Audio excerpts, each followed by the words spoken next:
Leonida, të përshëndes cilat janë të rejat që kemi nga kjo ngjarje e rëndë dhe si është gjendja shëndetësore e dy të plagosurve?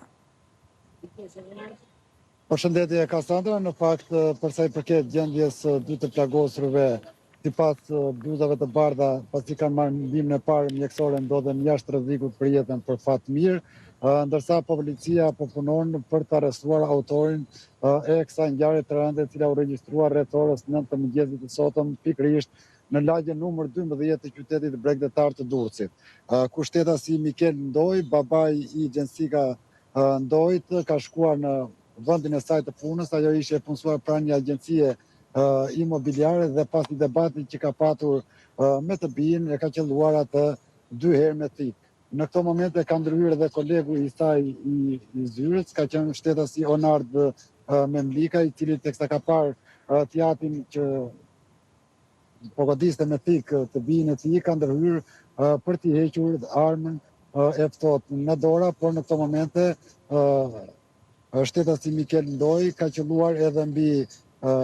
kolegun e vajzës, duke qelluar me thikë në pjesën e qafës. Menjëherë dy të plagosurit janë transportuar drejt spitalit rajonal të Durrësit. Dihet që është një distancë e afërt nga spitali, nga vendi i ngjarjes në drejtim të urgjencës së spitalit rajonal të Durrësit, ku ndërhyrja mjekësore është dhënë në kohë rekord dhe për këtë arsye dhe dëmet kanë qenë minimale. Pasi ka marrë ndihmën e parë mjekësore ose ndihmën kirurgjikale, atë bluzat e bardha tonë që tashmë ata ndodhen jashtë rrezikut për jetën. Policia ka ngritur postblloqe në rrugët kryesore dhe në kryqëzimet e qytetit të Durrësit me qëllim arrestimin e autorit të kësaj ngjarje të rënde, e cila u regjistrua rreth orës 9 të paraditës së kësaj të hëne në lagjen numër 12 të qytetit të Durrësit. Ndërkohë, dihet, Leonida, diçka për motivet që e kanë shtyrë babain të ndërmarrë këtë akt ekstrem?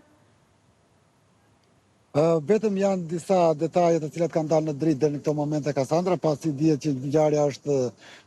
shumë e preskët dhe për këtë arsye e para njëherë autori nuk është arrestuar ende për t'i marrë dëshmim, por edhe e dëmtuara është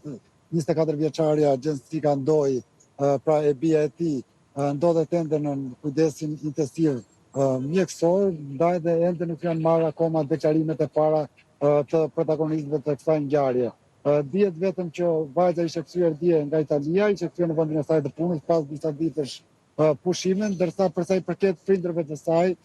prej disa kohësh ishin të divorcuar, pra nuk ketë patur një konflikt familjar mes vajzës dhe tjatit të saj.